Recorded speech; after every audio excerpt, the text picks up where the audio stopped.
Hare Krishna, everyone. Hare Krishna.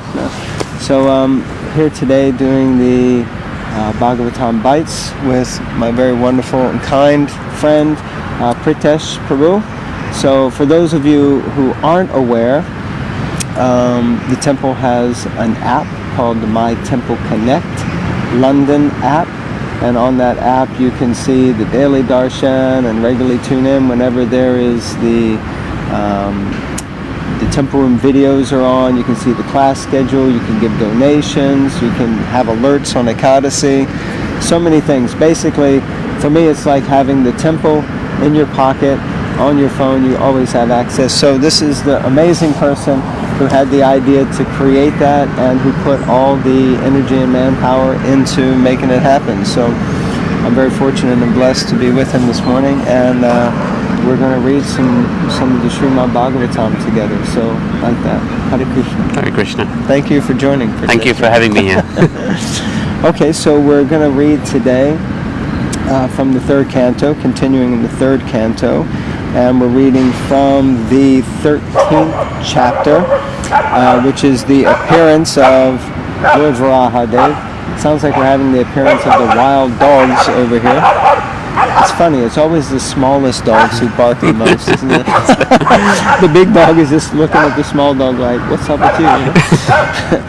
So, and we're starting on text number 30 today. So we'll start with the invocation. Om Namo Bhagavate Vasudevaya. Om Namo Bhagavate Vasudevaya. Om Namo Bhagavate Vasudevaya. So if you'd like to start, you can just read the translation and then the purport. Lord Boar penetrated the water with his hooves, which were like sharp arrows, and found the limits of the ocean. Although it was unlimited, he saw the earth, the resting place for all living beings, lying as it was in the beginning of creation, and he personally lifted it. Okay, it's a very powerful part of the pastime, so the actual beginning to lift.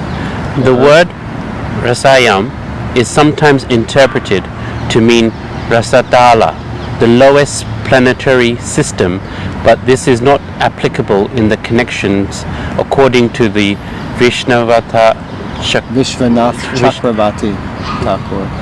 The Earth is 7 times superior to the other planetary systems, namely Tala, Atala, Talatala, Vitala, Rasatala, Patala, etc. Therefore, the Earth cannot be situated in the Rasatala planetary system. It is described in the Vaishnu Dharma. You can skip that. Yeah. Therefore, the Lord found the Earth on the bottom of the Garhabodha ocean, where the planets rest during the devastation at the end of the Brahma's day. At the end of Brahma's day. Okay. Yes, thank you. It can be a little difficult when we get all those Sanskrit terms and different planets and so many things. Any thoughts you had on this? Do you understand the context? Do you know what's happening? So I think Earth is one of the superior planets, where we're on Earth, so we're by definition blessed to be on Earth. Obviously, the human form we rely on water and air and sun, and we have those basic essentials on Earth.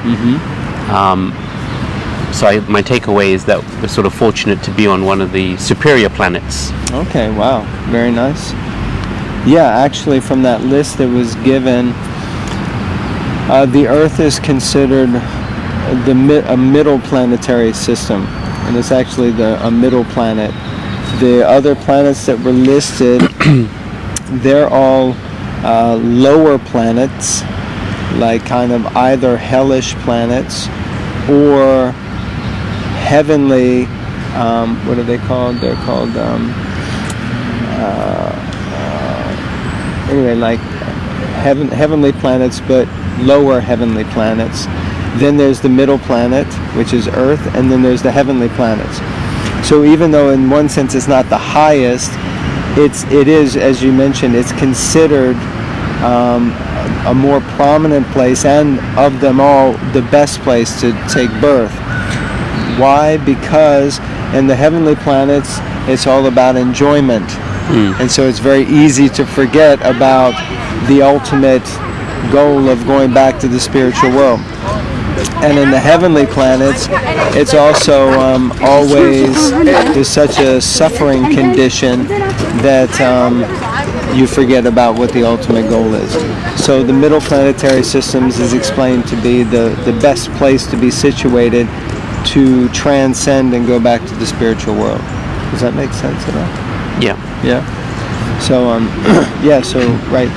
Well, I guess one thing would be good is to, because you're just joining in the middle, is that Varaha Dave, do you know who Varaha Dave is? So Varaha Dave is the incarnation of the Lord who appeared as a boar. So when it says here, Lord Boar penetrated the water, so he appeared, and the viewers will know because they've been following along, that, and my wife, she's really disgusted by the fact that Lord Boar appeared from the nostril of Lord Brahma. So Lord Brahma is the original creator, and or not the original creator, but he's the original engineer. But he's the first living entity in the material world, and then he gets the blessings of Krishna to create. So he had created progeny, and then he had two children, Swayambhuva and his wife Satarupa, who were going to be progenitors. But when they looked, they saw that the earth had been was not in the not sitting on top of the Garbhodak ocean, but had been submerged. And they said, well, how can we go to earth and procreate and create generations of progeny when the earth is like this? And Lord Brahma and the other sages were like, oh no, what are we going to do? And while he was thinking, this little boar the size of a thumb came out of his nose. Now remember, Lord Brahma is huge. He's like huge. So a little thing coming out of his nose the size of a thumb is very small. But then it turned into this boar, and then it grew to be a huge size, and then it dove into the ocean. And that's what's kind of being discussed here. The Lord Boar penetrated the water with his hooves. So he's going into the Garbhodak ocean now for the specific purpose of lifting the earth out of the ocean. Yeah. So Lord Varaha Dave, he's one of the kind of known 10 incarnations, the dasa avatars. So there's Matsya the fish, and then Lord Boar or Varaha Dave. So this is the pastime that's opening up here. So that's what's being explained. That probably helps to put a little bit into better context. Yeah. Thank you. So okay, text 31. Lord Boar very easily took the earth on his tusks and got it out of the water. Thus he appeared very splendid. Then his anger, glowing like the Sudarshan wheel, he immediately killed the demon Hiranyaksha, although he tried to fight with the Lord. Okay, so now we're hearing about how he not only lifted the earth, and the earth is described on his tusk. He was so big that the earth was just like a kind of a little, almost like a marble or something, so just balancing on the end of his tusk. And then he fought with this demon Hiranyaksha. Are you familiar with the name Hiranyaksha? Yeah, so that's there's a lot of backstory there that gets explained later in this canto. But Hiranyaksha and his brother Hiranyakashipu. Hiranyakashipu was the father of Prahlad Maharaj. You've heard of Prahlad Maharaj.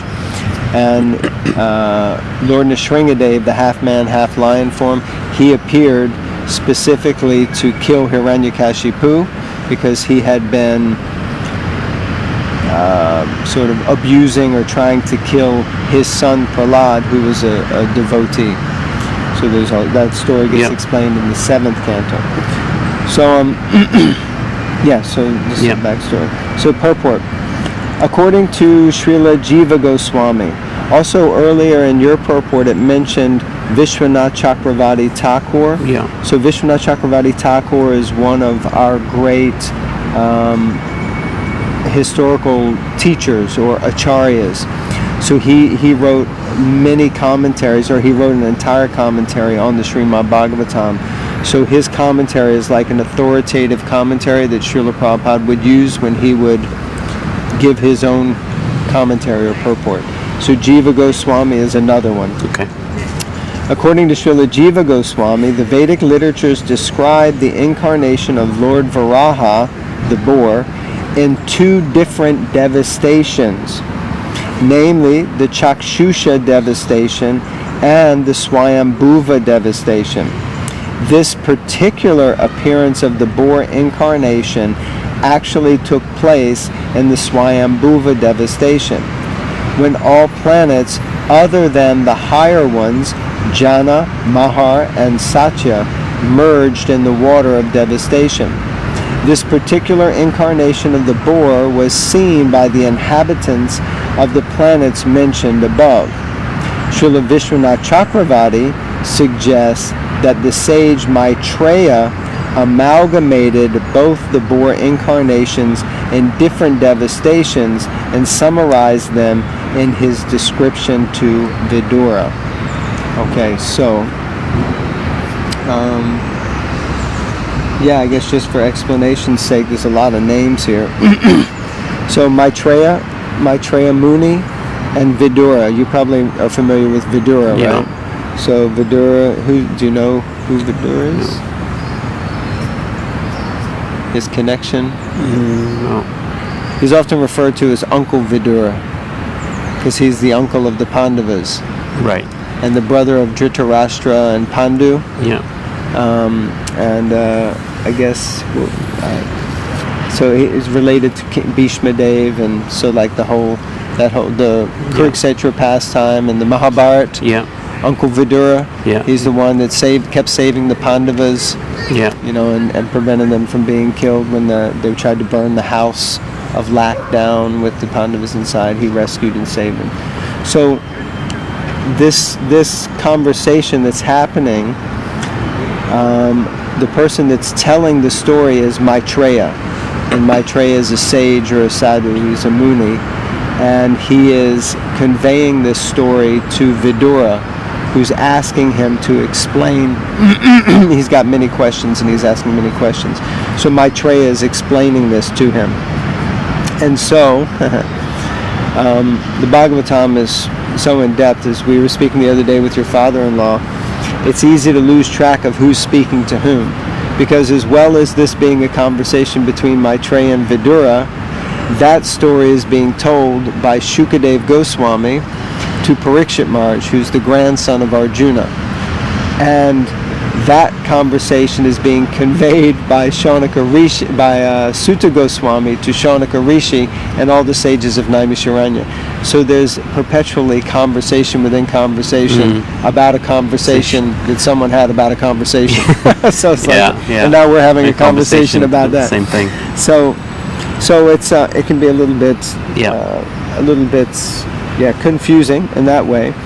But this is what he's saying, that so Jiva Goswami is stating that as we read through this, we'll see that there are some different points about Lord Varaha Dave. And Jiva Goswami, who's one of the great commentators, and actually he's considered one of the most elite, even amongst Western philosophers who know about Eastern philosophy.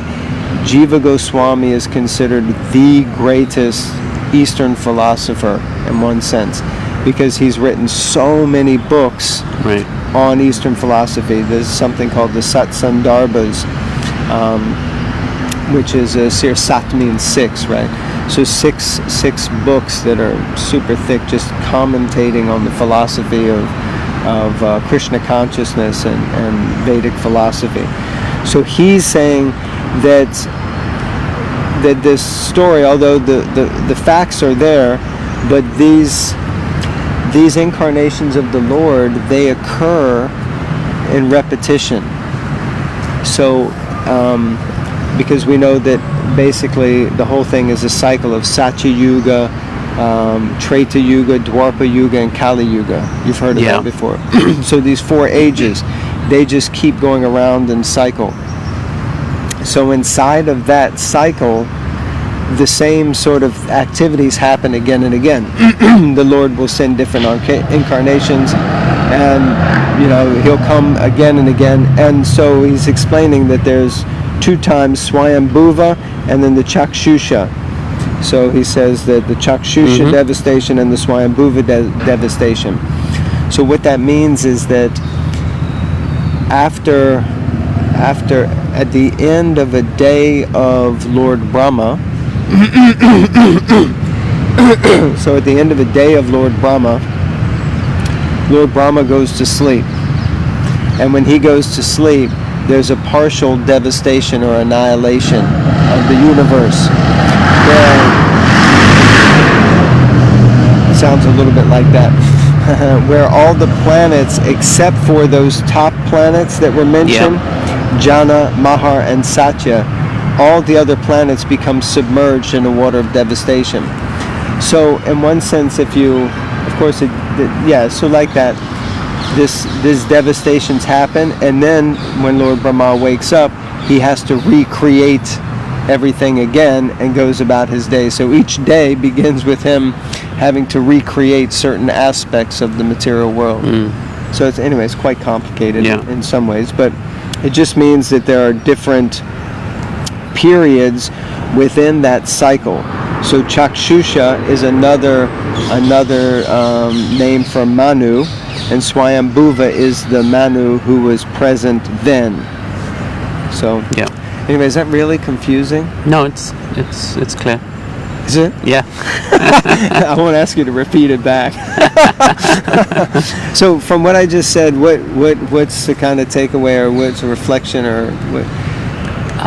So if we're in this cycle, so if we're in this cycle of these different stages, my reflection is that it's interesting when you're born as a human in any of these stages, because you'll have to experience that stage. And there's probably a reason why you're born in a certain era of those stages. Nice. So and then it's also about perspective of what's kind of really good and what's really bad at that time. But I think in all of this, it's probably an opportunity to learn, even if it's in a bad situation, what you can do with it. So so there's a reason why we're born in this stage. And what's kind of also nice to hear from you is that the Lord will manifest himself anyway at these certain phases. And it's kind of, so we're not on our own per se. He's there with us. We just need to see it. Nice, very nice. Yeah. You can hear as soon as you started speaking, all the parrots started singing. So happy. That's really, really nice. Very nice, thank you. Yeah, the Lord is always there with us, and we can always take advantage of learning from any situation that we're put into. It's just that we don't sometimes see it. We definitely don't. That's the challenge. That is the challenge. Okay, all right, let's see. Let's read one more. Would you like to read? That's... Did I read that? Yeah, that's this one here. Thereupon, Lord Boar killed the demon within the water, just as a lion kills an elephant. The cheeks and tongue of the Lord became smeared with the blood of the demon, just as an elephant becomes reddish from digging in the purple earth. Then the Lord, playing like an elephant, suspended the earth on the edge of his curved white tusk. He assumed a bluish complexion, like that of a tamla tree, tamal tree, and thus the sages headed by Brahma could understand him to be the supreme personality of the Godhead, and offered respectful obeisances unto the Lord. All the sages uttered the greatest respect, O unconquerable enjoyer of all the sacrifices and the glories and all victories unto you. You are moving into your form of the personified Vedas, and in the hair holes of your body, the ocean are submerged from certain reasons to uplift the earth, you have now assumed the form of a boar. Okay, you want to read the purport? The Lord can assume any form he likes, and in all circumstances he is the cause of all causes. Since his form is transcendental and he is always the supreme personality of Godhead, as he is in the causal ocean in the form of Mahavishnu, causal ocean of the form of Mahavishnu, in innumerable universes generated from the wholes of his bodily hairs, and thus his transcendental body in the Vedas is the Vedas personified. He is the enjoyer of all sacrifices, and he is unconquerable supreme personality of Godhead. He is never to be misunderstood to be other than the Supreme Lord because of his assuming the form of the boar to lift the earth. This is the clear understanding of sages and great personalities like Brahma and other residents of higher planetary systems. Okay, great. Thank you. There's a lot. There's a lot, yeah. Anything stood out for you there? So back to the point that in this instance, it's a reflection that although it sounds like the example of the lion eating the elephant, or the devastation, it's actually for a higher purpose. Yeah, although it sounds like negative or bad or like horrific almost, but it's actually for a higher purpose. Very nice. Okay. Yeah, this point, I think I mentioned it yesterday or the day before in our reading, that Srila Prabhupada, and he tells a story of Prime Minister Gladstone, and he tells it in one lecture on the appearance day of Lord Varaha Dave, and he explaining how the Lord, even though he appears in the form of a boar, which a boar is a pretty disgusting creature actually. I mean, a hog or a pig are like domesticated, but a boar is like a wild pig, So even amongst animals, the boar is considered pretty disgusting. But of course, if the Lord takes the form of a boar, then it's beautiful. Yeah. And in this, you can hear they're describing him, but if you think they're describing a pig as beautiful, according to our material conception, it's like a little bit like, what? Yeah. But Srila Prabhupada tells the story of Prime Minister Gladstone, how a very important man came to see him, and the secretary said, "No, I'm sorry, Prime Minister Gladstone's busy right now, but you're welcome to wait. It'll probably be like half an hour or something." And the man got a little impatient, and he thought, I'm a very important person, and why isn't the Prime Minister seeing me? And so he kind of wandered down the hall, and he saw that the Prime Minister's door was open, and when he looked in the door, he saw that Prime Minister Gladstone was down on all fours, like on his hands and knees, and on his back was a little girl, his granddaughter, and he was pretending to be, he was going playing like horsey with his granddaughter. And so Srila Prabhupada explains, so just like Prime Minister Gladstone has not actually become a horse, but for bringing pleasure to his granddaughter, he will take a low position and pretend to be a horse. So in the same way, the Lord never becomes a pig. Yeah. But for the purpose of saving the earth and pleasing Lord Brahma and continuing the scope of generating progeny and populating the earth, then he takes the most suitable form in order to perform the functionality that's required, which is to lift the earth out of deluge. So like that. So it's a nice story that kind of helps to explain that. So I think we can probably finish there. Yeah. Any last thoughts from your side? Anything? Yeah. I mean, it's interesting that for those that have children, we'll do anything for our children. Yeah, nice. Yeah. So reflecting on the story of the Prime Minister, as if you have children or nephews and nieces, you'll do anything for them.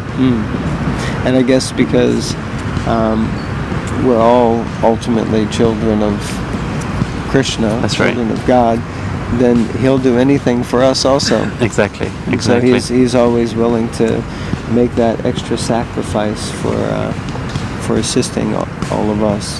So in that way we should be very grateful, and in our remembrance of Him. Yeah.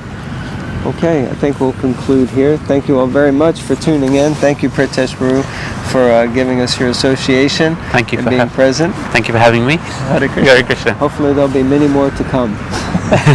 Hare Krishna.